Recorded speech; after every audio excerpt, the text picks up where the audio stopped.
Hello and welcome. Thank you so much for joining me. It is great to have everyone here in the chat. I have another very brave theist who has come on to talk tonight. Hello to Converse Contender. Hey, how are you? Thank you for coming. I always appreciate when theists come because, I frequently will get into discussions with theists and they get too long, to hash out on Twitter. And so I invite them on the show and most of them say, no, I'm too shy to be on camera or that's not really my thing. And I get that, it is not for everybody. So it's always great when I can find someone that is brave and is willing to come on and answer questions about their theology. So welcome, Converse Contender. Yeah, thank you so much. I actually enjoy this the most because usually I'm not spending my time talking with theists. I actually spend most of my time in Discords hanging out with mostly atheists. So I'll try to answer slow and think about my answer. But as I told you before, I'm used to being in a room of like 15, 20 atheists and me being the only theist. So I'll get a question. I'm like, okay, the answer to that, blah, blah, real quick. And then I get another question. And I'm like, because I feel like if I don't answer them quick, then it'll get gish galloped down the road. And then they'll be like, yeah, remember how you couldn't answer that? And I'm like, I didn't have any time to answer it. So anyway, go ahead. Okay. I met Converse Contender in a side chat.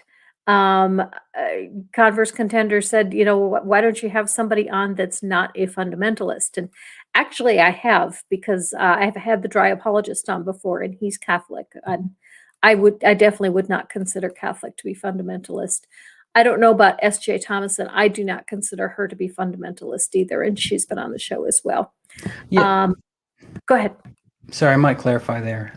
Yeah, dry apologists, SJ, they're both friends of mine. They've both spent a lot of time on my channel and live streams. I actually, if I didn't put there, I should have put Western fundamentalist if I didn't.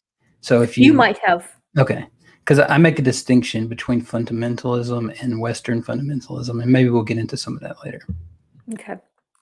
The topic that we've chosen for discussion today is free will. Does free will exist? And I believe that free will exists in the form of, humans can decide what they want to do. However, I also think that free will is completely inconsistent with the idea of an omniscient God. But before we go into that, I don't really know where you are coming from, Converse.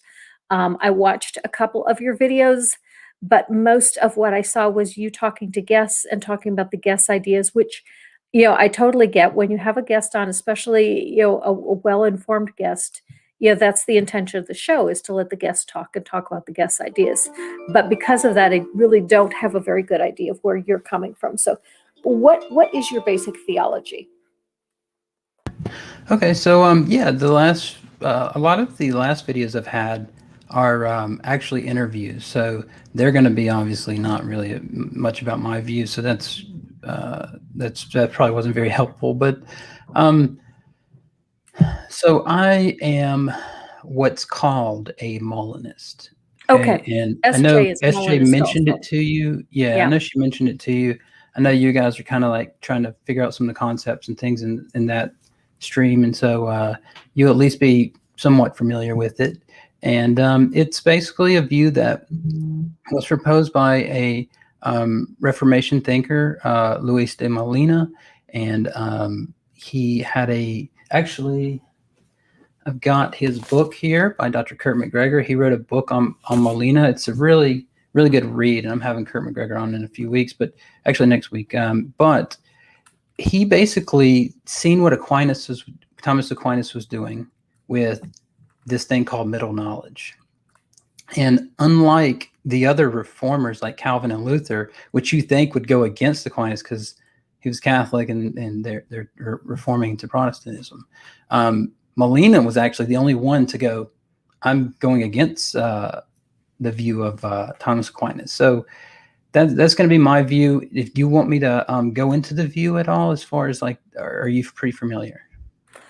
Not really. I read a little bit about what it is, and I saw a couple of differences, but what basically differentiates other than the idea of middle knowledge, what differentiates Molinism from most of the mainline Protestant denominations? Well, middle knowledge is going to be, so let me start here. Molinism is the view that God has three modes of knowledge. Okay. Mhm. One is what you could do. You could say this is the first logical moment. What you could do in any circumstance. God would know this. So, for example, if you were married, you couldn't be a bachelor, right? He knows things like this because it's what you could possibly do. Um, the next mode of knowledge, which is middle knowledge, is what you would do in any circumstance he put you in. Okay, so if he were to put you, if you like vanilla ice cream, so if he put you at an ice cream parlor, you would get it vanilla ice cream or whatever, right? Then the third mode of knowledge is when he decides to actualize what you might call a possible world, which is just a term in philosophy to mean something like a particular set of events or like a particular situation in that's a crude way to put it, but for the audience, he knows what you will do after he actualizes the start of that world and it unfolds. You see, so he knows what you could do, then he knows what you would do in that circumstance, and when he decides that's the world he's creating from the beginning, then what unfolds, he knows what you then will do. So Does that's he know all of those things simultaneously, or are there separate points of time when he has different knowledges? yeah. So these God's knowledge is spoken about in a logical moment. So it's not a temporal moment. So what I mean by that is something like, say that one example I've heard is something like the speed limit in Massachusetts is 55. Okay. And then you're going to be going through Massachusetts, so you're going to have to obey that speed limit. Well, it logically is prior that you have to be in Massachusetts on that highway to be doing 55 on that highway. It doesn't matter if you're there in an hour or whenever. It's just logically prior that in order to be doing the speed limit on that highway, you have to in fact be there first. So in that way, it's logically prior. Do you believe that God is omnipresent? Mhm. Okay. Do you believe that God is timeless? In Mhm. other words, is he in all places at all times simultaneously? Yeah, he's. I would say God's timeless. Yes. Okay. So that he is both at the moment of creation and in this moment and at some point in the future, all simultaneously. Depending on what you mean by that, yeah, I'm going to say yes to that Okay. because there could be So a if lot of. he has these three different knowledges, we are limited by time. You gave the example of, well, I can't travel the freeway in Massachusetts if I'm not in Massachusetts.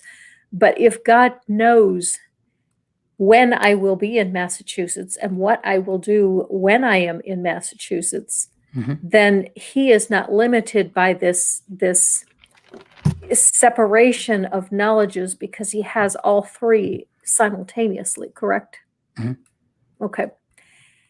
And does God know everything that you are going to do before you do it?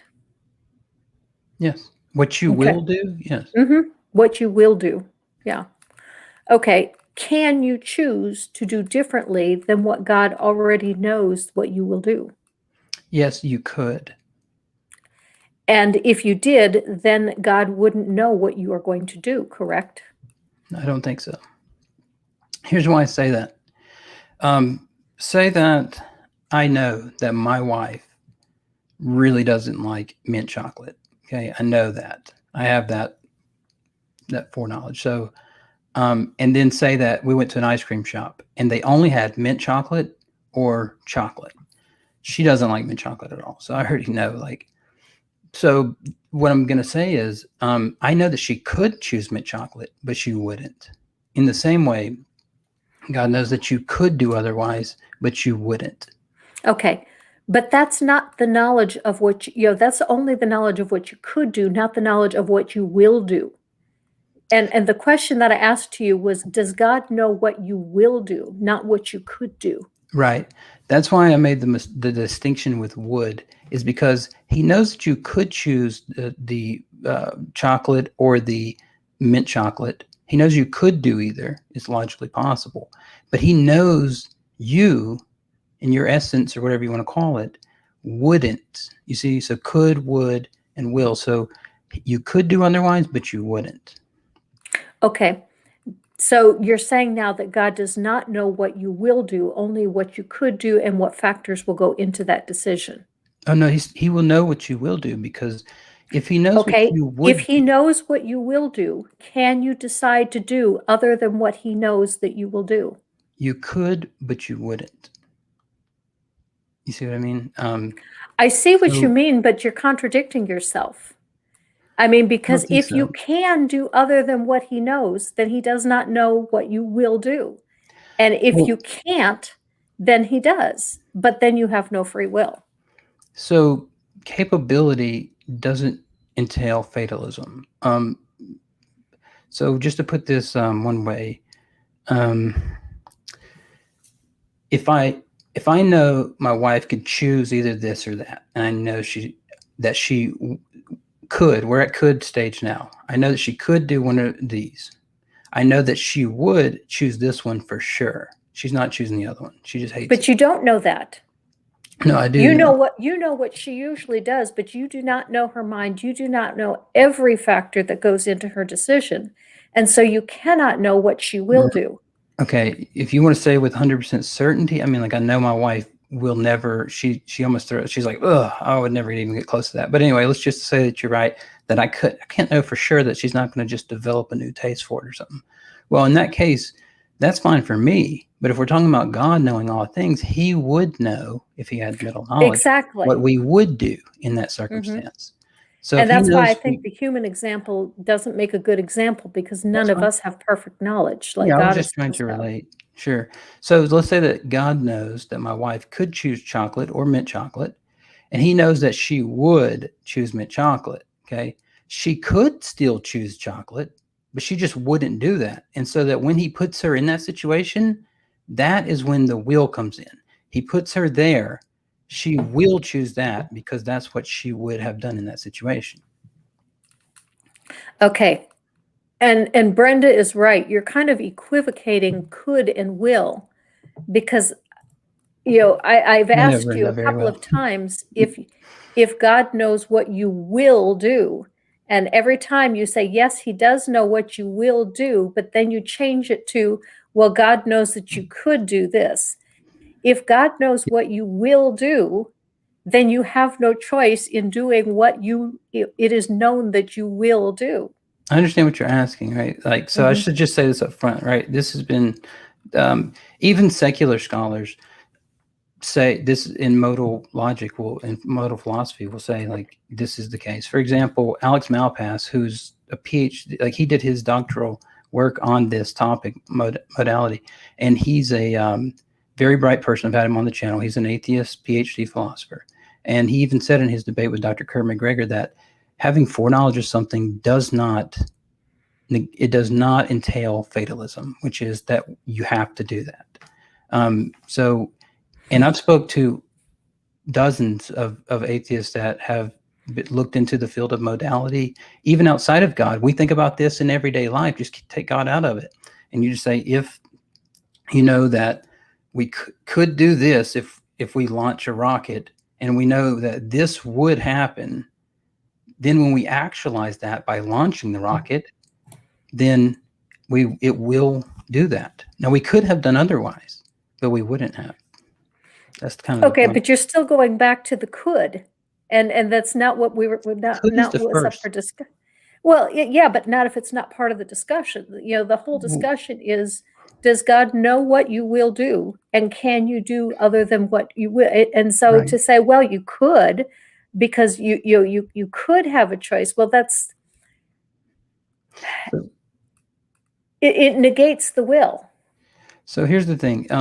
If when you say God knows what you will do, but could you do otherwise? That is taking us back to the could, because you're saying, could you do otherwise? Not would Mm, you or will okay. you. You're saying, Okay. could you have done otherwise? And so Mhm. I'm going back to the could. So it's the three Okay. stages of knowledge: could, would, and will. I Mhm. could not choose strawberry because it's not an option. Mhm. So I could choose either. I would choose, the chocolate or my wife. And then whenever I actualize that world by putting her in the ice cream place, I know what she will do because I know what she would have done if I put her in that situation or took her to the ice cream shop.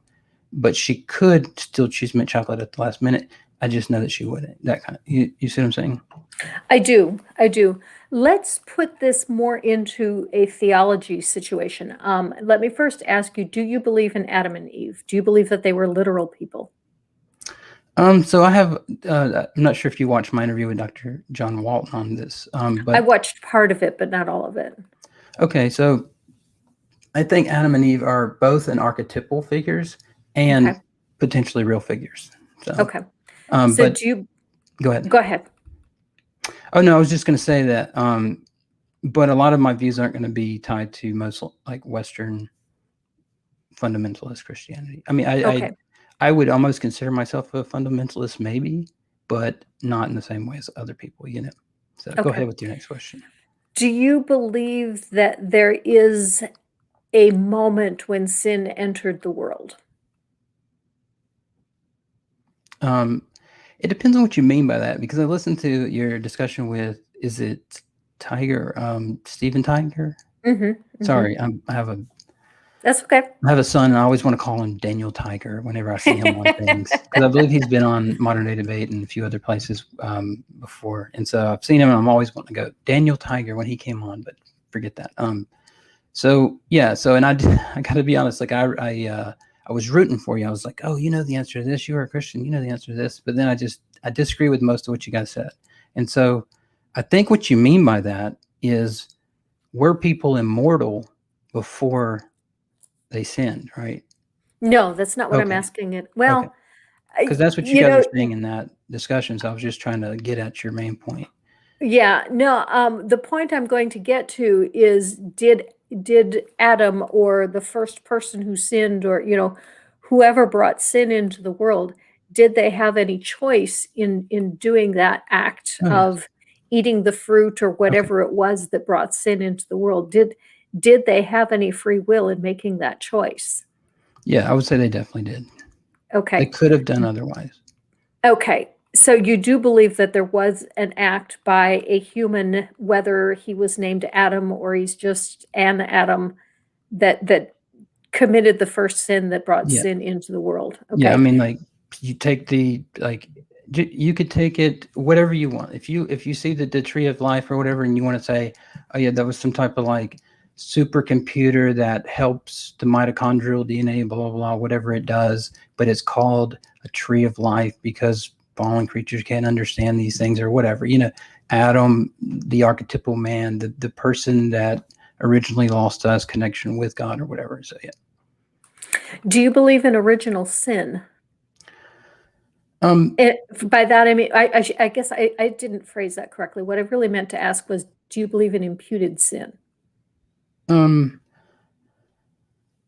So that's going to depend on. So there's a couple of things here, right? Number one, I don't know if I would say it that way, right? What I would say is something more like, because Adam fell, um, you're going to have a nature that's not in communion with God or something like that, right? So it's going to change things for sure. But I don't think I want to go as far as saying that because Adam fell, when you're born, you have sin attached to you or something like that, right? Okay. Okay. I'm gonna answer a side question from the Hmm. chat very If quickly, you don't and mind, I'm if gonna close this vent right here too, because I'm okay, it's making okay, me cold, and I don't have a jacket, I don't think, up here. But sorry, my okay. wife keeps it freezing in here. So Microraptor has asked, doesn't the Bible say that Eve brought sin into the world, or was it both? And that's a really good question, Michael Raptor, because if you read Romans, it clearly says that through one man, Adam, all sinned, and Adam, it definitely blames Adam for bringing sin into the world. But Eve Yeah. was the one that ate first. However, God put the responsibility more on Adam if you read the Bible, which makes sense because God doesn't really believe much in women. He's definitely a favorite of men. But Really? part of the reason I think is because God actually never told Eve not to eat the fruit. If you look, the warning to not eat the fruit was given to Adam before Eve was even created.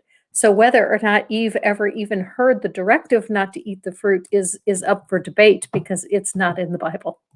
Yes. Well, so there's a couple of things there. One thing is that I'm glad you clarified that, because when you talk with Steven Tiger, sorry, not Mhm. Aerosmith's lead singer, but you guys said you guys both agreed that the blame was put on Eve. So I'm glad you clarified that.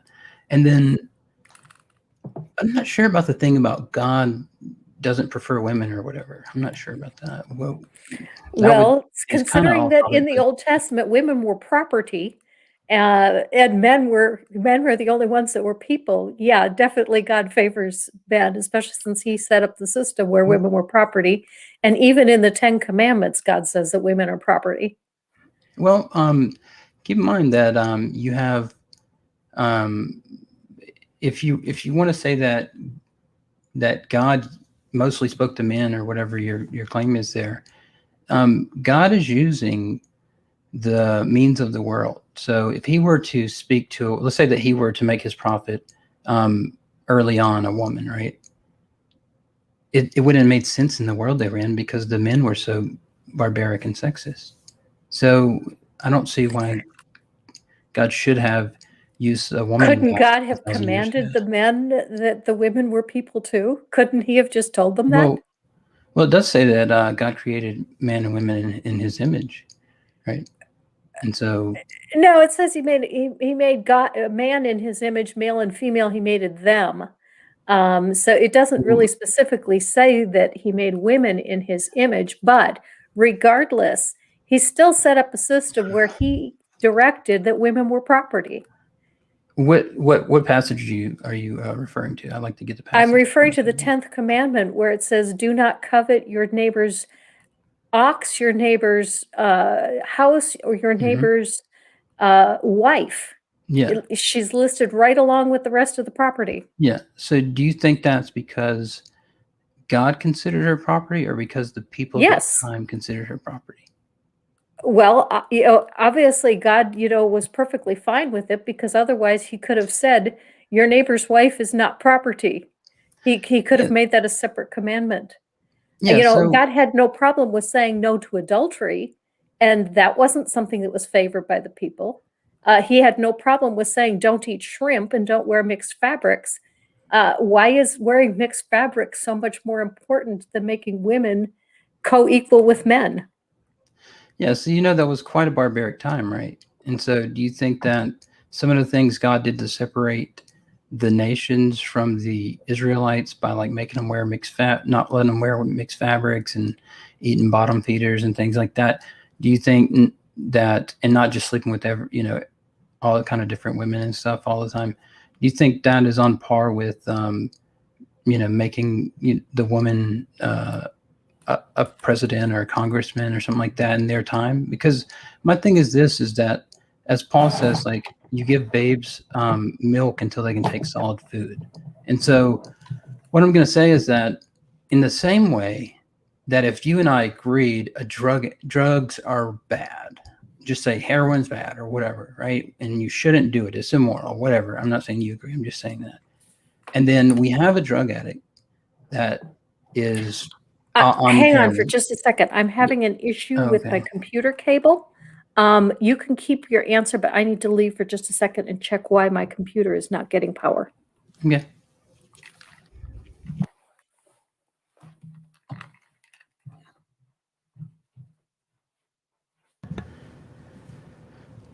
Hello, folks. My name's Godless Granny. I'm having on Converse Contender today. He'll be back in just one sec. He's got a really cool rocking chair. And, I can hear you. You can continue. oh, sorry. Let's see if that Um, doesn't seem to fix the problem. For some reason, I am running on battery and I cannot figure out why. in your computer? Yeah. Because I Does just got a message that my battery is low and I'm running on battery. does your computer plug meet at certain Yeah, points where that's the what I was thing is? just checking, was the computer plug. And it's plugged into Okay, now it says it's plugged in. Okay, Oh, so I should be good now. Okay, sorry about that. no problem. So anyway, So I think that God is smart enough that when he condescends to humans, that he uses what they already know. So, for example, he doesn't come to the early people and then try to introduce them to science or any of these things. He's just trying to separate them from the barbaric people they're with. Whoop, lost you.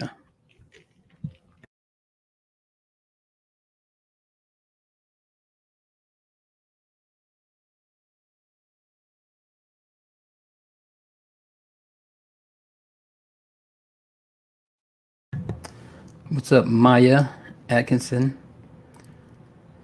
Recognize you from a couple chats. Brenda, as always.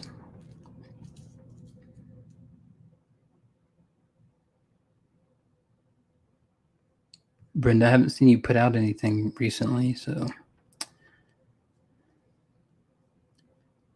I can't put your comment on screen, but I would click it.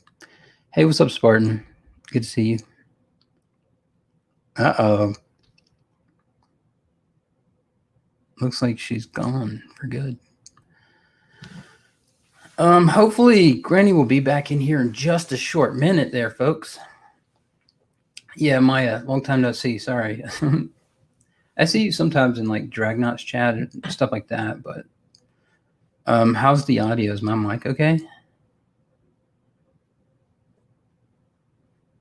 Somebody said, "What's this?" They probably just came in as soon as it's just me. Spartan says, "I won the debate." That is not the case, obviously.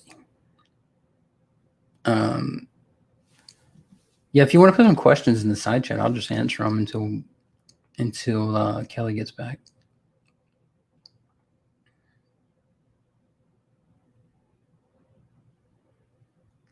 All right. Excuse me.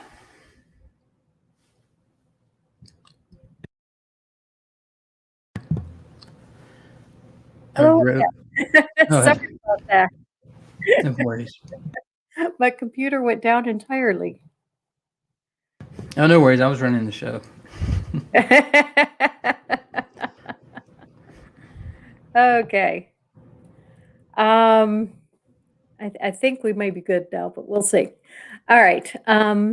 So my answer was, I was getting there. It was basically that I think that God condescends to humans, so he would never try and go to a human and say like something like, "Listen, I think the DNA molecule has the number of your hairs numbered," but instead he says things like, "The number of hairs on your head are numbered," or like, for example, when he says like, you should worship God with all your mind and things like that. The word for mind in the Old Testament is actually the word for entrails. The translators help you out. That's what John Walton says. They help you out because they mean the same thing by mind. But it's the same way we think of things like when you say, listen to your heart or go with what your gut says, right? God wasn't trying to change them and go, well, hold on, wait. It's not your heart that does those things. You're right. You have your mind that operates through your brain or whatever. Anyway, so even with moral issues, I think that God is moving people from where they were to separation first, and then moving them closer and closer. As Christ says in the book of Matthew, that Moses gave you that law of divorce because of the hardness of your heart, but it wasn't that way from the beginning, right? He's saying that there was a standard in the beginning, but because of how barbaric you were, he allowed for something like divorce. But I say not that way. So anyway, that's kind of my view. It's the same way we would do with like a drug addict. Even if we thought drugs were immoral, we wouldn't just say, no, you stop today. We would say something like, all right, we're going to get you on methadone and we're going to move you toward the solution or whatever. Anyway, that's just, Oh, do not go there. Have you ever seen what these methadone clinics do? They are horrible. They get oh, you stuck really? on methadone for life.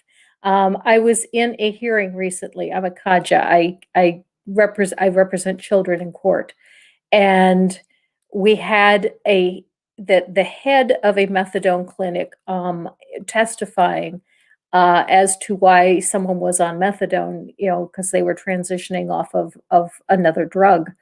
And so he was asked, what percentage of your patients ever get off of methadone? And he said, oh, about 3%.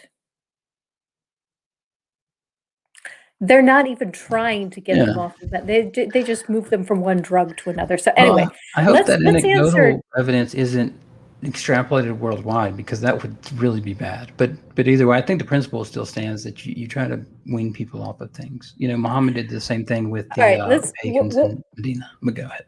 let's answer Microraptor's question. Microraptor says, I'm a trans woman. Why didn't God make me cis? It sure would have been a lot simpler. Yeah. If God really wants to make things easier for people, if that's his Mhm. intent, then why make some people trans? Yeah, I mean, and I don't think I would say that God tries to make things easier on people, but rather what I would say is that God wouldn't have made you trans, but I would say that I agree 100% that transgenderism is something that occurs in the real world. It's a phenomenon. And I would just say something like,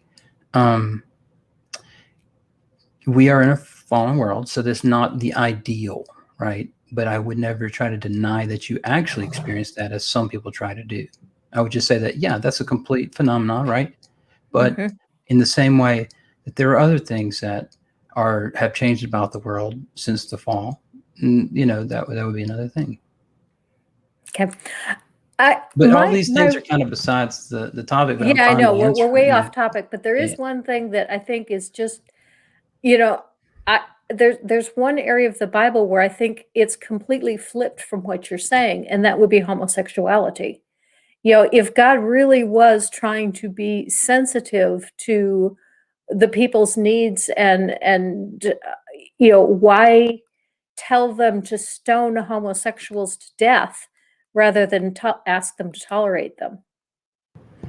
Yeah, that's a good question. There's been a lot of talk about, again, this isn't on topic, but like there's a lot of questions about the Old Testament laws and whether they were actually like laws that, if one of these things, like for example, your child was bad, that you had to kill them or something like that. And Mhm. there's really no evidence that these are more than just like I forget the case law or something like that. I actually haven't. I don't have my notes on me that I've taken on that subject, so unfortunately, I don't have them up here. But you can look up the fact that these were treated more as case law than of actual, like something that every time this occurred, you had to do it or that's it. But what I would say is just that Christ didn't say that, right? As I said before, Christ is trying Paul to tell did. people that. What was that? Paul did. I mean, he didn't specifically He say said, stone them, "Stone but he them to called death." he Oh, he called them an abomination. yeah. So there's a couple things here, right? So one thing is that, as I said before, Christ was telling them that they received some things from Moses because of the hardness of their heart, specifically divorce, right? But it wasn't that way from the beginning. And I would just say that again with homosexuality, this is another thing like that. That I think it's a real phenomenon that actually happens. I think that same-sex attraction is not immoral. I think that acting on it according to the Bible is immoral, but that just thinking, that you're attracted to somebody, I don't think that could be considered immoral. But actually acting on it is what Paul or somebody like that might say. That would be the case. So why would God So make someone with a desire and then tell them you can't use that desire? yeah, so I think that's a big misconception that we've heard a lot. I don't think that God actually makes people like they are Oh, exactly. Yeah. So, okay. for example, people will say things like, well, why did God make weed if he didn't want me to smoke it? Right. And it's like, well, first of all, I don't even want to debate whether that's in the Bible or not, but I'll just say that, like, well, it's like saying, why is there, poison ivy, or why is there, all these fungus or cancer, or all these things. Like, there are things that after the fall came into the world because the ground was cursed and things like that. Right. So there's going to be a different situation. So saying that, well, why did God want poison ivy or something like that? Right.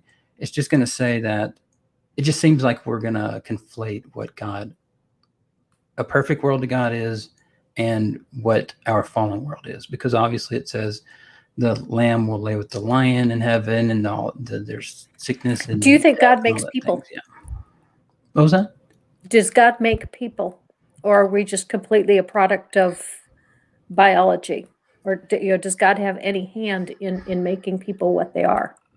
Yes. I mean, God, he created the world, and he started this whole show off, right? So in actualizing this world, he knew that animals would bring forth and humans and so forth. Yeah. So Okay, but that's not really what I'm asking. What I'm asking is, did God just make the first people and say, so long, have a nice life. I'm going to the other end of the universe, or I'm going to go start another universe. Or does he have a hand in every individual that is born? Does he yes, he form? knows. Yes, he knows everybody before they're born. Your essence, your everything he knows what you will do. Okay. That's what I said earlier. It's Does like, does he make you though? Or does he just know what you are, or does he make you what you are? I would say that something like people have essences.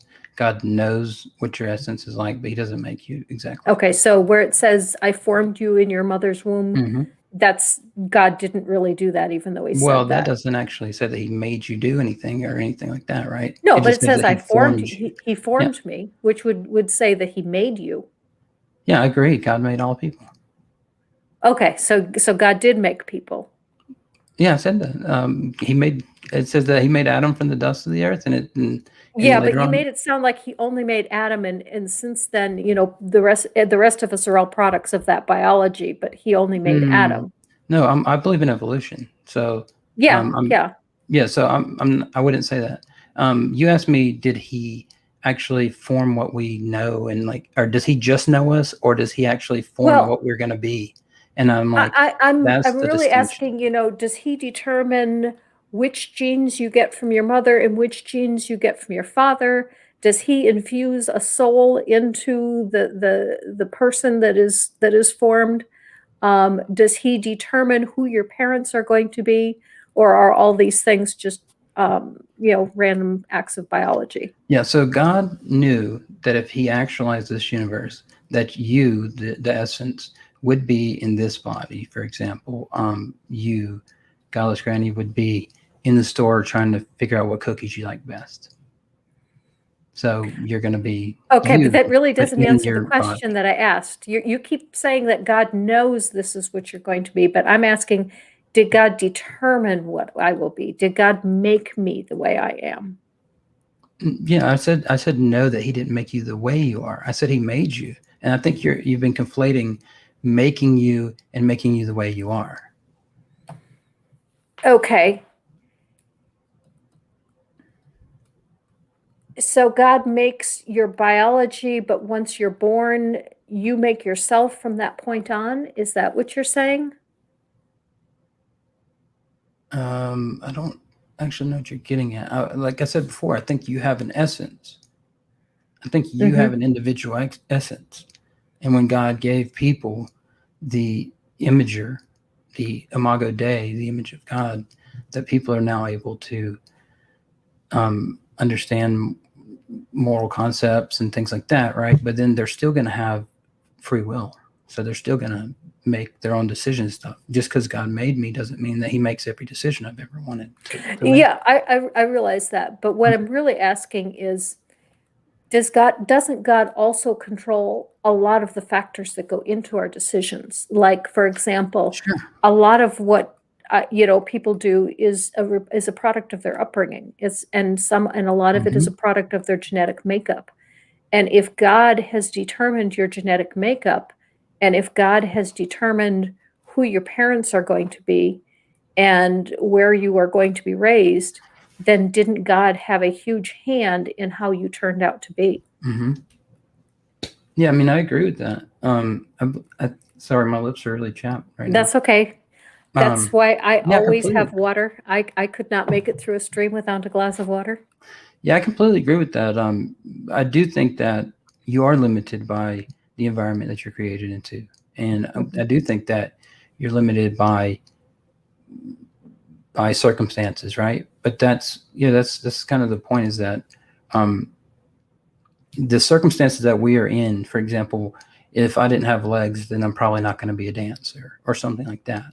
Maybe I would get prosthetics and become a dancer or something. I don't know, but you're right. Like having certain limitations are going to limit your options of what you can choose.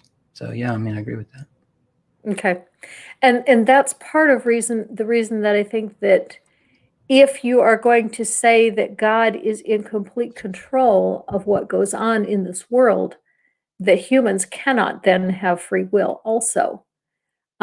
Because if God is determining all the factors that go into your decisions, as well as foreknowing what decisions you are going to make, even though you might feel like you are making a choice, all of the factors that went into that choice were predetermined for you. Yeah, I just disagree with that, right? Because Mhm. if, for use an example we were using, if we were to if I were to take my wife to an ice cream shop, she doesn't have the option to choose strawberry, right? Because in that example I gave you earlier, you only have chocolate and mint chocolate. So it is limiting, but you still have a choice between two options, right? To do otherwise. And so unless you have some different um, definition of free will, I still think that you would have free will.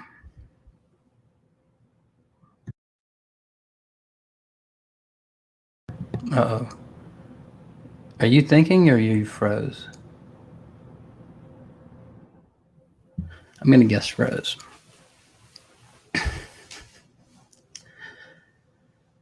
Oh man, sorry you guys. I was tempted to run downstairs really quick and turn off the air conditioning. I'm kind of cold up here.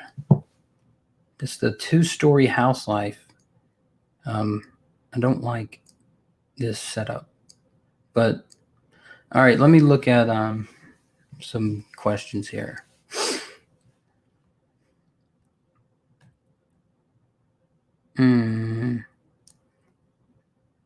I seen one earlier where somebody said, "So God knew I was going to be an atheist." Yes, God did know that would occur.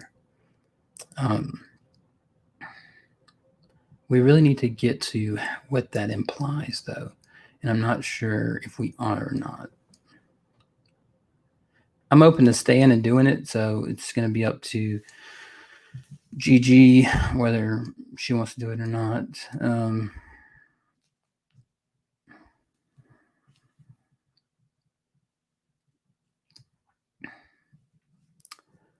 What about mental health? Or, sorry, misread that. I really should wear my glasses, but can never find them. All right, but would you take God's legs and then blame him for not being a dancer? Of course not, right? Because that wouldn't be an option for him to do otherwise. So I'm going to say that that's not analogous to the situation that we have. So being able to do otherwise is being able to do other than God's will, basically. So if God puts you in this circumstance, he knows that you will do other than his will or whatever, right? But if he wants to create free creatures at any point in any possible world, he knows that a free creature that can do other than his will, at some point someone will do other than his will. If not, as Godless Granny said in her discussion with Steven Tiger, that they would be perfect. So anyway.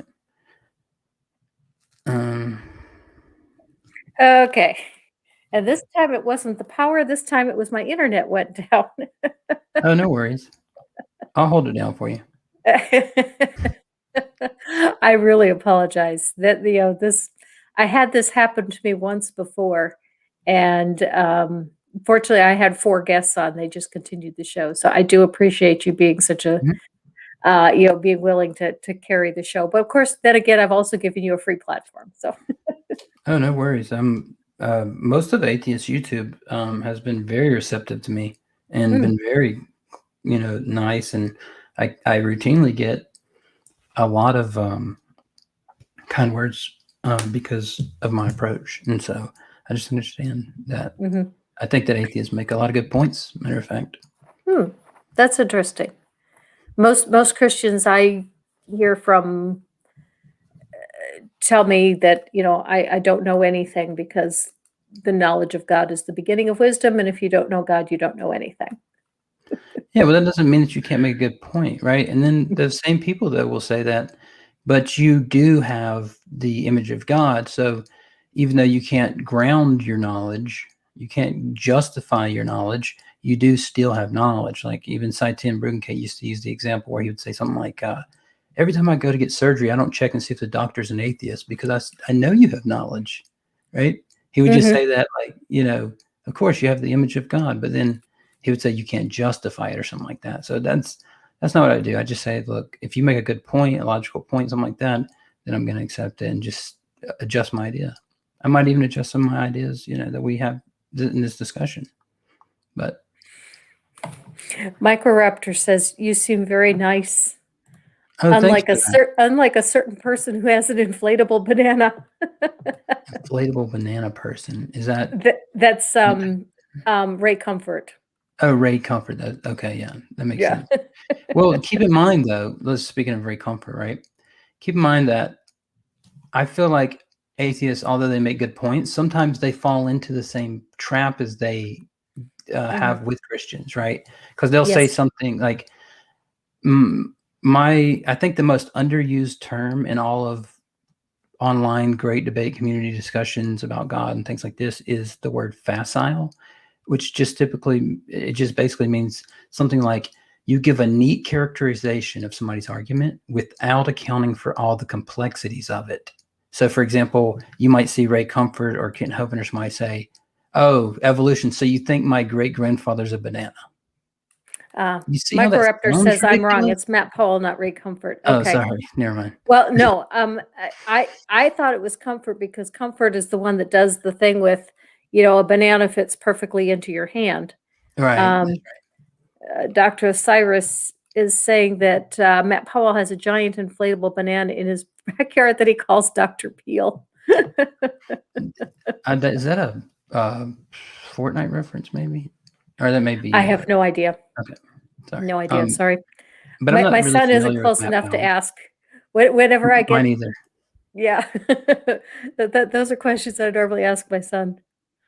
Um, anyway, I'm not but really familiar with Matt Powell, but just mm, I think I've maybe seen one video by the person. So mm. Um, yeah, the one place that I really wanted to go with this mhm. whole discussion was this, is if God determined that Jesus was going to hang on the cross to die for man's sins before he created the earth, that he had in mind that, man is going to sin, there's going to be a fall, and, I'm going to send my son to pay for that sin, then did humans have any choice in the matter of sin? Now Yes. your view definitely brings in more possibility of choice than the view that I'm normally used to hearing, which is that Adam was one single person. Right. We just keep in mind um what Paul said, right? Sorry, I'm trying to remember the exact verse, but I don't think it's going to come to me.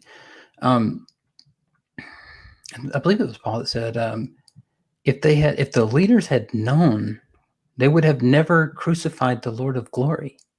He's using a subjunctive conditional, or what's called a counterfactual statement, which is just to say an if then. That's what middle knowledge is. It's an if then statement. If the leaders would have known God's plan, then they wouldn't have crucified the Lord of glory, and thus we wouldn't have salvation, that kind of thing. And you see this all throughout the Bible.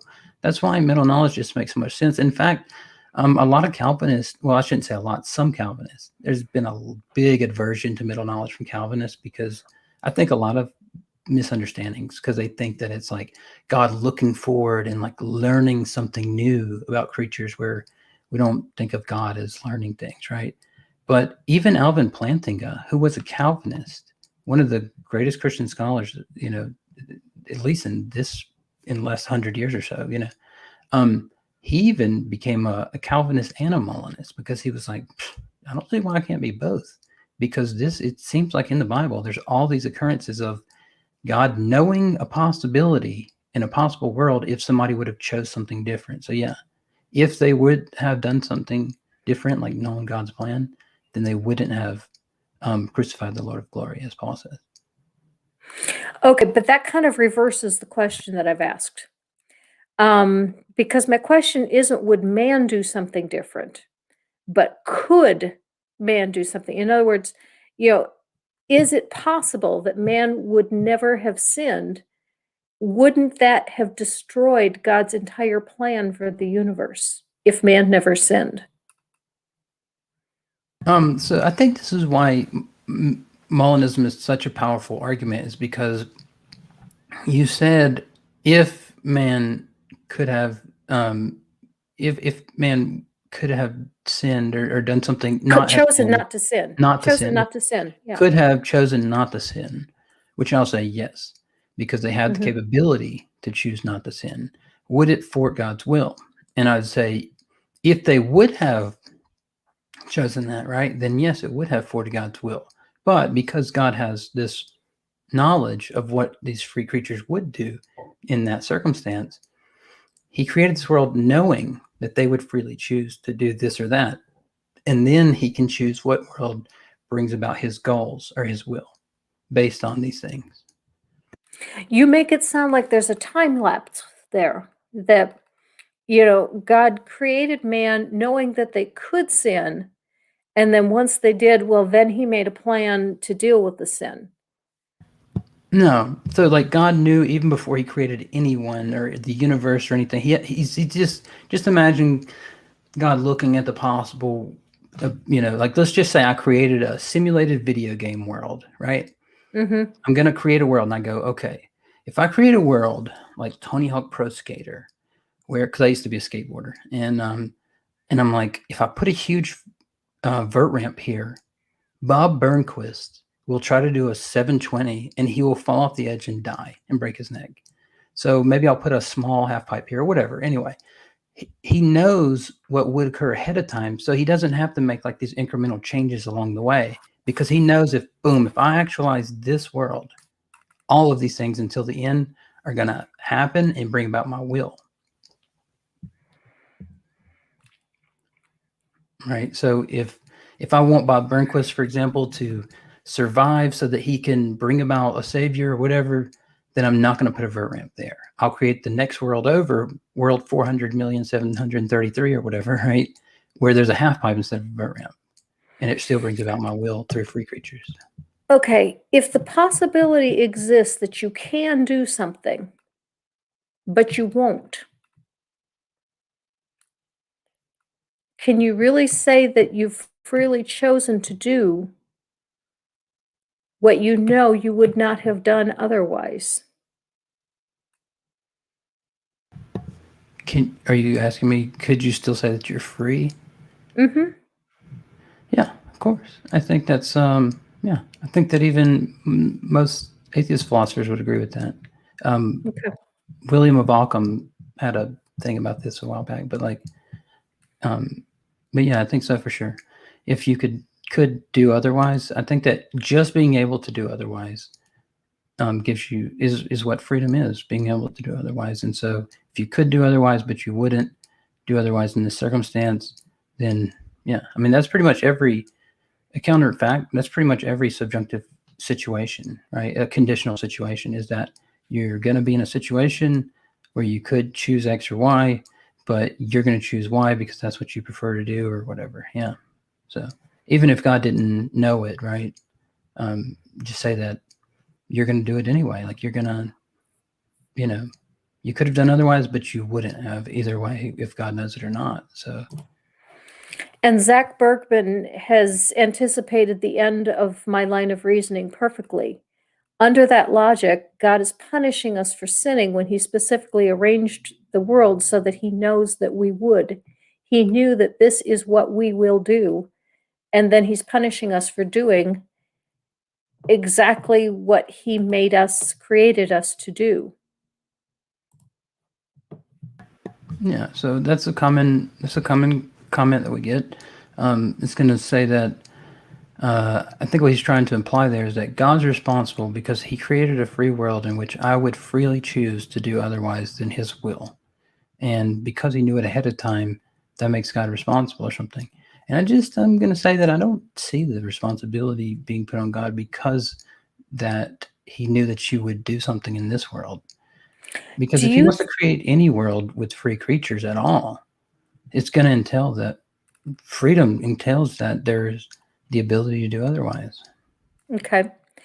If God gives you freedom to make a choice, but then punishes you if you exercise that freedom, has he really given you that freedom? Sorry, I might have misunderstood what you Okay. said there. All right. Let's put it into analogy. Suppose you give your child a toy and you tell your child, do not play with that toy. You may have this toy. This is a gift, but you may not use it. Have you really given your child a toy? I mean, have you really given him the gift? If you gave him a toy, but you told him that he He can't cannot use it, use it. He then he can't play with couldn't. it. Yeah, so he wouldn't because he couldn't. But if you gave him the toy, let's say that it was a toy and you told him that he could use it and he And he will did. be punished severely if he ever plays with it. Well, yeah, if it's a toy, I mean, of course, I'm going to think that's a completely different analogy. But like if you gave him a knife or something like that and you said, don't play with this, and he did anyway, then he's punished for doing it or whatever. That, Right. yeah. And the reason I use the example of a toy is because if free will is the option to choose, should I Mhm. do A or should I do B? And God is giving us this free will, but telling us simultaneously, here, this is a gift. You may do whatever you choose, but if you actually exercise the free will that I've given you, you will be punished severely. So you better not do anything other than what I want you to. Yeah, I still don't think the analogy is very apt, right? Because it's just like given choices, it's like you can do this. Like even let's just it's easier as somebody just mentioned in the side chat, like to go back to the garden. And I think that's actually easier because we can look at this garden scenario and you can put anything you want in its place, right? And you can just say that well, what if God didn't make a garden, right? What if he made or what if he didn't make a tree of knowledge and good and evil or whatever, right? What if he Mhm, made is just take it as a symbol for whatever thing God doesn't want you to do otherwise because it's going to, it's not what God would do in a perfect it's not what God would want you to do in a perfect world. So mhm, then you do it anyway, although he tells you you can do anything else you want. You can eat from all the other trees. You can eat from the tree of mortality, immortality or whatever, and say here whatever. But if you choose to do other what I said, then you will be banished and lose your mortality and things like this, immortality. So I think you can put anything in place of that tree, and still to do otherwise, you're going up against having everything, all these other trees and all this other stuff, and immortality for to choose death and to plow fields and to have to populate the earth and you know survive till the savior can come, right? And all these things. So I mean, I think that the choice was better to not do so, right? I I still don't think that under the Christian view that man ever had a choice. And I do get where you're coming from, and I do get that, that you're you're not looking at Adam as being a specific person that, the choice was made by this one person, that there were many people there, and it could have been any one of them. Well, I accept that Adam's probably a person. I'm just saying that he's an archetype for people. So Yeah, but what I'm getting at is you're looking at that there wasn't a time when there was a single person, that was the only person existing on Earth was Adam and Eve, correct? well, I would just say that I could be wrong, but Mhm. and I have a lot of friends that are younger creationists who don't believe in evolution the way that it's taught in universities. But I would just say that, well, no, because I would put it the way that God used evolution to bring about a creature that could receive the imago Dei, or the image of God. And then with that creature, he did something different. He gave them the image of God, whatever that may be, and kept them in the Mhm. garden in communication. All the garden is you're in communication with God. You have access to the immortality.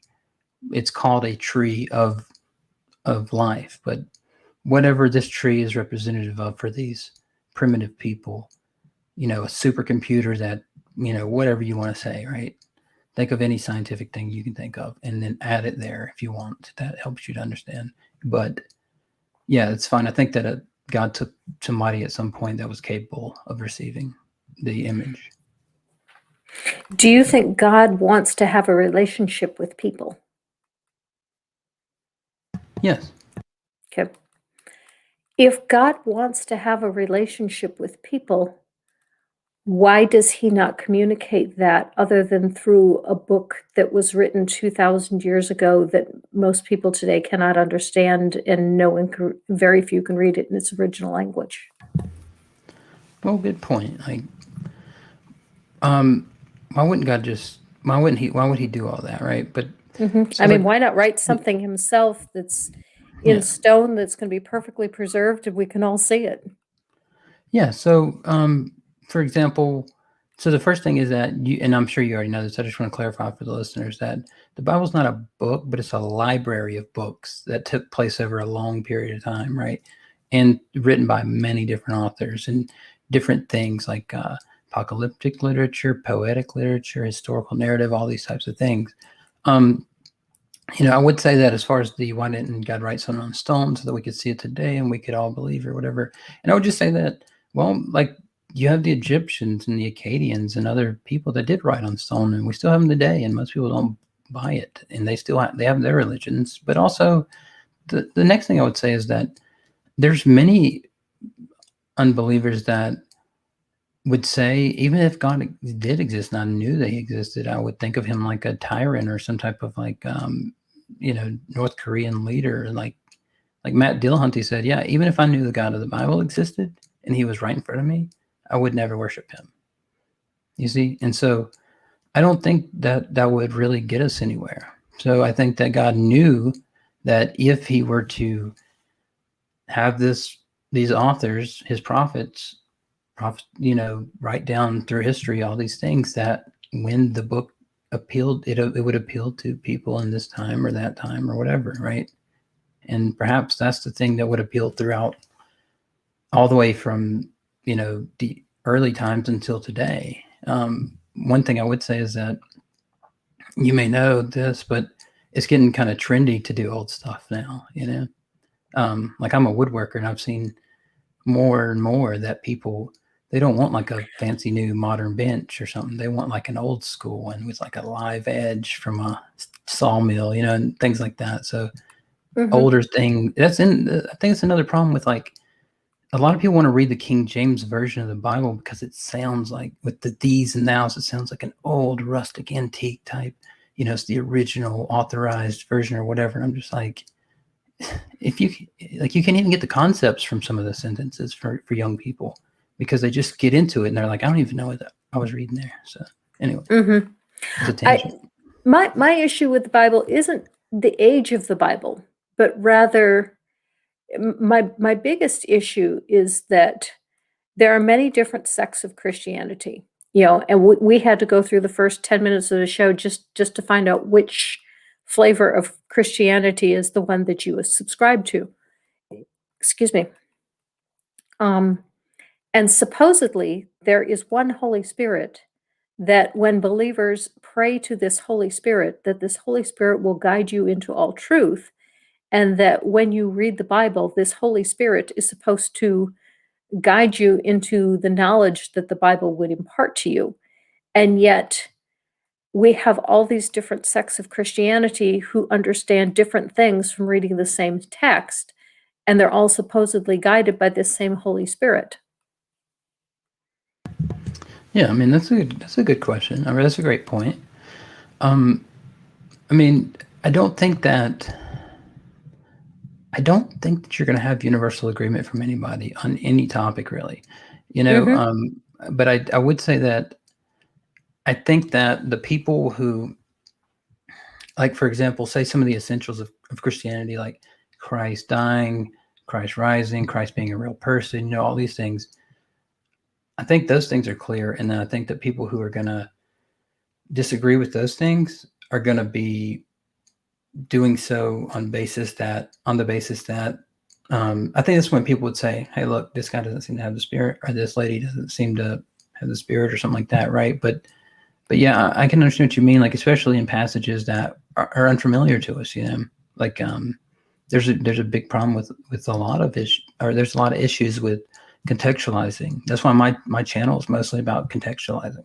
All the scholars I've had on, the Egyptologist was talking about the Ark of the Covenant in its Egyptian context and showing how it didn't just pop into their minds one day that, oh, why don't we create a box and do all these things to it to make it sacred space for God? No, they just lived in Egypt for over 400 years. Okay, we understand some of these things. Dr. Michael Heiser that's coming on, he kind of does the same thing. He contextualizes, you know, a lot of the ancient Near East. John Walton had on the other day, same thing. All the people that I'm having on are to contextualize and help us understand how Western modernity has changed our views on a lot of things and influenced us to read things. So I would say that you're right that a lot of people have conflicting views on a lot, but I think the essentials are there for most people. I disagree. Okay. And this is a point with that I make with a number of Christians is, you know, the Calvinists say that only the chosen can be saved. The Catholics say that only members of the Catholic Church and people who take the sacrament can be saved. The Assemblies of God say only those who speak in tongues can be saved. Church of Christ says only people who are members of Church of Christ can be saved. And who can or cannot be saved, I would consider to be the most basic fundamental question of Christianity. Yeah, And good if point. yeah, if the different Christian sects can't agree as to who is saved and who isn't saved, then how can you know Yeah, anything about Christianity? good point. So the first one was Calvinism, and Calvinism will say that, oh yeah, there's a chosen people, right? There's the elect, which Hmm. is spoken about in the Bible. But keep in mind that they don't think that people who disagree with Calvinism are not part of that elect. They go, hey, yeah, if you believe in Christ rising from the dead and for paying for your sins or whatever, then you are part of the elect, even if you don't believe in what we believe in this I realize theology. that. I And realize then that. I understand, yeah. And then the Catholic Church, I think if you talk to dry apologists again, majority of people I've talked to that are Catholic they actually don't believe that people who aren't in the Catholic Church um, will not be saved. But they think that rather that there are some people that are excommunicated that won't be, who were in the Catholic Church but are no more. And so, you know, there are some distinctions like that, but I think they even realize that, you know, if you believe in God, and then some Protestants would even go as far as saying like, well, Catholics aren't saved. But then when you really pry in, you're like, well, look, he believes Christ rose from the dead. All these things that it says, right? Oh, well, I mean, he probably is saved. But I'm just saying, if you think, you know, the Pope is the vicar of Christ or whatever, you know, they'll come up with something different. And then, like Hmm. the Church of Christ, you know, they'll even say that, like, you have to be baptized to be saved. Not necessarily be in their church, but something like, I don't want to misrepresent them, but something like if you have to be baptized and repent or something like that. And you know, in that case, I'm just looking at the scriptures like, well, when did the thief on the cross get baptized? You know, like he just said, remember me when you come in your kingdom. And so then at that point, I'm just going to go to scripture and go, what about this? You see? And so I think you make some good points for sure. But I think that some of the people who have thought about this for a long time, they have seen these distinctions and say like, hey, look, is this something that we can all agree on? And are there problems with that view or this view, that kind of thing. So, but it's called, oh man, I'm going to forget, but differences amongst brethren and sistren, but yeah, I'll tell you when I remember. It's adiaphora. That's the name. That's what it's called. It's going to be differences in doctrine amongst believers. Inquisitor Bacon has a question, and I'm going to give you a little background to his question because I understand that. Inquisitor Bacon asks, can I choose not to be saved? I see no reason to be saved by a God who put me through what he did. And I know that from previous conversations with some of the people in my side chat that some of them have been horribly abused by ministers or by family members. And, they have prayed to God to save them from this abuse, and it did not happen. Yeah, sure. And I definitely sympathize with those people because, I've had some issues of my own in my upcoming, so trust me, don't think that I've, been a Christian since I was a little kid and grew up in church and and was any type of, Brady Bunch type person that wore the nice clothes and had the great, like everything was great. And of course I've had issues as well. When I was a teenager, I was a punk rocker and playing in bands and skateboarding and wearing cut off clothes and stuff that had tears and stuff in it. And wore mohawks and Liberty spikes and stuff. So I was looked at different, and I had all kind of other things. I was poor and stuff. So anyway, I understand these, and I can sympathize with these people, that have been through tough times and things. And I would just say that, like, I don't remember if it was Inquisitor or not, but I heard someone. I'm sorry, I don't want to misrepresent them as well. But in your stream with SJ, because I've only seen like maybe two or three videos that you've made. But in SJ stream, I think if it wasn't Inquisitor, it was somebody else that kind of gave their story of what happened. And it's really bad to hear things like that, of course. And so when you're abused by somebody or something like that, but I would just say that, like, I don't see that somebody choosing to abuse their child or, doing something else, somebody else, whatever. I'm not going to see God as being responsible for what they did to somebody, of course. But I'm going to say that what they did was absolutely wrong, and that I'm going to be there. And for, like if it's one of my friends or family or not just one of my friends or family, if you look at my Twitter, I posted a while back, like, hey, look, I'm not trying to like virtue signal or anything, but if anybody's having a really hard time or something, feel free to reach out to me. And so I said that because anybody that might see that, maybe they're, on the edge and they want to call me or whatever and say, hey, look, you got a minute to talk or something. And maybe that helps them. So I would just say that I completely sympathize, but I just can't, I'm not going to put that on God that something like that occurred. But do you think God could have prevented that or could have intervened in that situation should he so chose? Good question. Good questions, right? Number one, I would say that God could have chosen to go against his own will and did that, but he wouldn't have because of his will, right? So, and this is now, when you say his will, do you mean his being the perpetrator or his being God? Or God's will. God's will. Because here's what I'm thinking is, like, if you look at, just take some, like, here's a trivial example, for example. If you think about Back to the Future, the movie, something like that, when they go back and he makes a decision, he goes back and he makes a decision, any little thing changes the course of history completely, right? So, like, you may remember that you do one little thing, and now all of a sudden, this person who was poor is a billionaire, and the entire city's changed or something, those kind of things. So I think that when God doesn't, and my views may change on this, of course.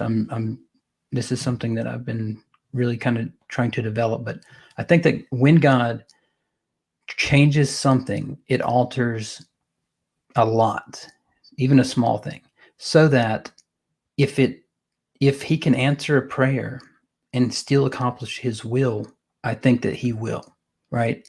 So, but I think that if he sees from the beginning that, like, hey, on Tuesday, this guy's going to have a rough day and then he's going to end up in a car crash, can I make him like swerve at the last minute and miss that car and go home, and then he has a good rest of his day or whatever, or he prayed that, something would happen and I could answer it. But if it forced God's will of bringing about the Savior, or some other thing that's going to bring about the best end of God's goals or whatever, then I think that even Christians, when they pray, they don't say things like, hey, look, can I have this? Or can I, sometimes they will pray and ask for things, but they'll say something like, but your will be done, and that from being a Christian before. Yeah, right? So I do. Yeah. If God isn't going to intervene in anything that's going to alter his plan for the universe, is there any purpose to prayer? Because, if God's not going to do anything unless he already planned to do it, what point is there in praying? Yeah, so I think we need to make a distinction, right, between what, from our perspective and from God's perspective, right? So if God's looking at the worlds that he could create or whatever, just look at, and by looking, I just mean like in his knowledge, he knows what worlds, right? And he knows this is the world he's going to choose, and he goes, okay, and I'm just speaking anthropomorphically here, right? But he goes, okay, this person is going to pray, and I can answer that, and it's not going to alter my will at all, right? Because they live on an island.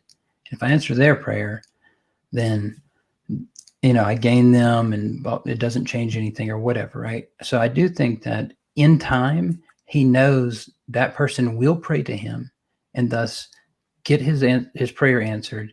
But God knows it from the beginning, and when he actualizes that world, that does take place. But then the other person who, prays for something, like we've prayed for trivial things and great things, and help on things, and sometimes we got trivial things, and then sometimes we didn't get the big things. So, like I said, I don't want to gain my will to thwart God's will of salvation, and so anyway.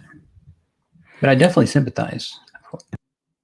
Yeah, and then Inquisitor Bacon asks, so then me asking for comfort afterward and not receiving it means it was against God's will? How am I supposed to take that?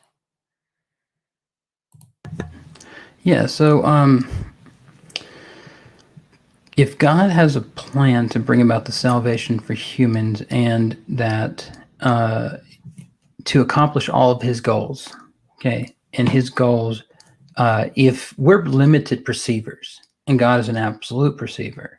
So you may have heard this analogy before, but it's, I'll give this analogy. It kind of makes my point, is that if I were to tell somebody like, hey, look, if I were to stick a knife in a little girl's chest, would it be wrong? And you just go like, yeah, it would be. And I say, well, if it's the person who's doing it is a doctor performing heart surgery, is it still wrong? Well, not, of course not, because now we have full context. We have the full view of everything. And I guess it's to make this analogous, and like, I hate to do like trivial analogies, but if you guys have seen the last Marvel movies, right? Doctor Strange had the Time Stone. You haven't seen it, have you? Yeah, I've seen it. Oh, yeah. Okay, cool. So he had the Time Stone, right? And he kind of pulls a mole in this move, because he has this Time Stone, and Thanos has all the other stones on the gauntlet, and he looks at all the possible results. Right. He ends up giving it over to Thanos. Mm-hmm. And everybody's like, why would you give Thanos the Time Stone? What are you, crazy? And he's like, I looked at every possible world where I could make something happen, and then in the end, rectify it all and fix it all. And he goes, the only world is when I give over the stone to him and all these people die and suffer. And then in the end, Iron Man comes back and saves the day, and we can rectify everything. And so that's kind of a trivial example, but it kind of makes the point. The problem with that example, though, is that Doctor Strange didn't create the world and isn't in charge of everything that is going on. He is only looking at the possibility of what could happen, but he has no authority or power to change any of that. And that is the real problem with Yeah. God, is that he not only has the foreknowledge, but he's supposed to also have the power to control it. And, you say, well, if he doesn't do it this way, then this wouldn't come out the way that he intended. But if he has absolute power and absolute authority, he could make it that way. Yeah, I think that's I hear that a lot, like why didn't God just snap his fingers and make anything happen or whatever, right? But like I don't think that's how it works with free creatures. I think that if God didn't use free creatures, that he could literally do anything. Like at any moment he could just like, he had these robotic creatures and there's a million of them and they're all praising him all day, all night, or whatever. But with free creatures, the possibilities, the possible worlds, let's say, are going to be limited because you have free actions. And so if you didn't use free creatures, then you can just do whatever you want. But the analogy that I used, of course, there's something called the problem of analogy where no analogies for one correlation. But the point of that analogy was to say that because everybody else's perception was like, he gave every time son, and look, my wife just died, and all these other people died. But then from the absolute perceiver, the person that's seen all of the ends was like, this is the only way with, what I had. And so It with sounds saying, like what you're saying is, well, God did the best he could. yeah, I get that a lot from people, but you have to think about it. If God is using limited free creatures, there is a limited amount of worlds. And it's not that he did the best he could, right? He did the best, right? Because the best is to bring about his goals or his will. In the same way that when you make a choice, you want to bring about your goals or your will. But if what has happened, when we look at all of the atrocities, all of the human atrocities, all of the natural atrocities, even the pandemic, if that is his will, then his will sucks. Yeah. So again, we're in a fallen world, right? So his will from the beginning wasn't that, as Christ said. But he It wasn't wanted the that way from world the to beginning. fall. He wanted a fallen world because he made it that way. Right. Well, here's the thing is God wanted free creatures that were limited, right? He didn't want robotic creatures. So in that sense, there are only a limited amount of worlds. And that if he chose a world to bring about his goals with free creatures making decisions, he didn't have to do that. He could just have had robot creatures, You but make that's it the sound thing. like humans have caused God to lose his omnipotence, that God's power is limited by the fact that humans exist. In the same way that if I create a virtual video game world, in that world, I can't enter a virtual world as a physical person. By by creating any world with limited things, unless you create them as God, as yourself, and you're just creating you and them, you're by definition limiting things. The same way if I created a video game world, I couldn't expect those creatures to be physical because they're in a virtual world, right? And so they're not going to have all the capabilities as me. So yeah, of course, if you create something that's lesser than you, then it's not going to be you. Because if it were, it'd be unlimited and everything. Yeah. I mean, I think this logically follows.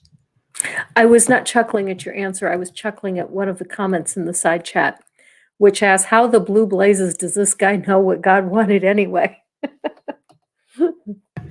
Well, that's a And good I think that's a question. fair question. Yeah. How Yeah, do it's a you know fair what question God for sure. wants?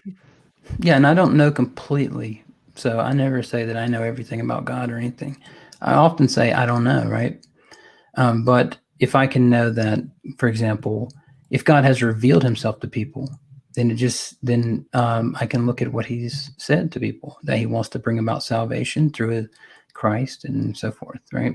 But I can't know everything about God, but yeah. And Maya makes a good point too. You make it sound like human will is more powerful than God. Yeah. I mean, honestly, that I don't think that's quite a good. I don't think it's really that great of a response, right? Because God actualized the world in which they would be able to make free decisions. So His will, they don't get a will if it weren't for Him. So obviously, He's not greater than His will. Okay, and thank you very much to Secular Rarity for the super chat. And Secular Rarity says, just stopping in real quick to say how much I love this channel. Keep it up, Granny. You're awesome. Thank you very much, Secular Thanks so Rarity. I much for that appreciate it. $10 super chat. Yes. Dropping the 10 And bomb. we are coming up on the end of our 90 minutes, and I always Sure. like to save the last couple minutes so that my guest and I can give any closing thoughts that we might have, and also to shill for anything you have coming up. So if there's anything that you didn't get a chance to say, go ahead, and also let us know what you have coming up on your channel. Oh, okay. Well, thank you. I mean, basic. I'm doing a lot of interviews. You'll see me in Discord if you're on any Discords. I mainly, a lot of theists will say like, "Where you been, man? I haven't seen you on YouTube that much in our live streams and stuff." And I'm like, I'm spending hours, and I'll probably post some of the videos later, but I'm spending hours in Discord servers with all atheists, getting what you're doing right now, questions, just what about this? What about that? Have you thought about this? You know? And so after 100 or 200 or something of these conversations, it makes me sharper. It makes me think better and stuff like that. And I don't think I'm smart at all. Most of my ideas come from somebody else, Kurt McGregor or John Walton or, some of these other people. And then I disagree with a lot of them on different things as well. So, I just want to say that up front, because a lot of times, how psychology shows that people who are contradicted, or people who are presented with beliefs that contradict theirs, tend to cling tighter to their beliefs. So I say all that so that people don't go, "Oh, this guy thinks he's smart," or whatever, right? I'm not. I just want to make that clear. I don't think that at all, right? I just like having these conversations. So, and then the last point is just to say that, or just to shill, really. I have a YouTube channel. It's called Converse Contender, where I like to contend in conversations. And it's a pretty small channel. A lot of the atheists and theists and pagans and others were on a platform called G Plus way back in the day, and we used to do these Google Hangouts. And so a lot of people remember me from back then.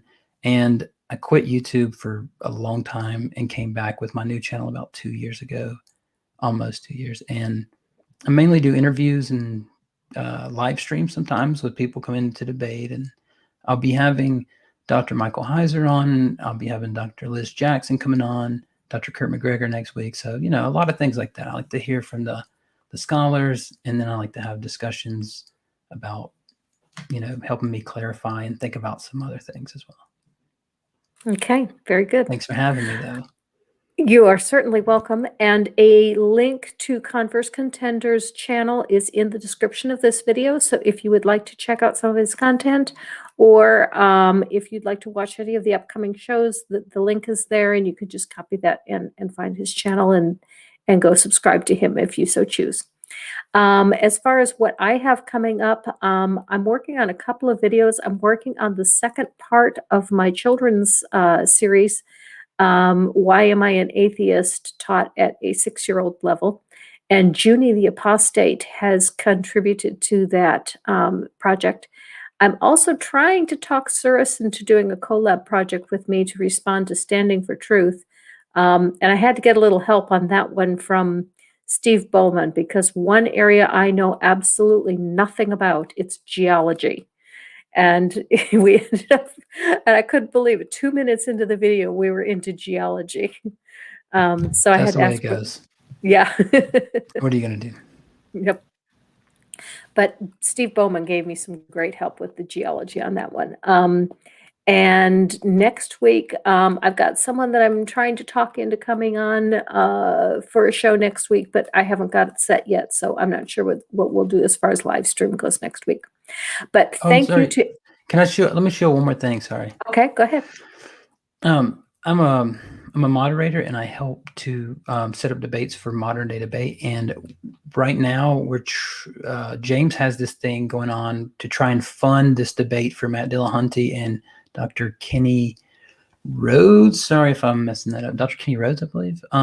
So right now we're trying to raise some money to pay these gentlemen for their time. Usually a lot of times people just come on and debate, even no matter their status.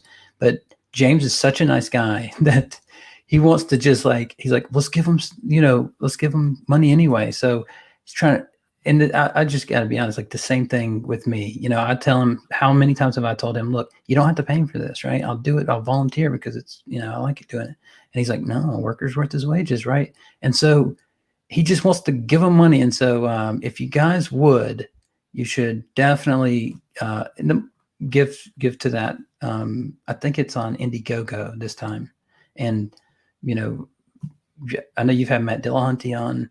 I'm sure that I have. So some of the money goes to him as well. So it's all going to the speakers. And sorry, I just wanted to shield that before we go because I just thought about it. So Okay. thanks. Very good. Thank you, everyone in the chat, for coming. It's been a pleasure having you, and thank you, Converse Contender, for being willing to come on the show. It has been a pleasure having you. I have seen some things in your theology that are a little different than anything that I have seen before, which is very unusual because I was a Christian for 42 years, and having been a military wife, moving from region to region, I've changed churches, at least 100 times in those 42 years. Well, probably not 100, but certainly a lot of times. Wow. Well, thank you for that. I'll take that as a compliment. And maybe we can talk about next time or some other time about why I think this fits the Bible the best or something like that, so. Okay. Thank you very much for coming, and live your life. Thanks. See you guys.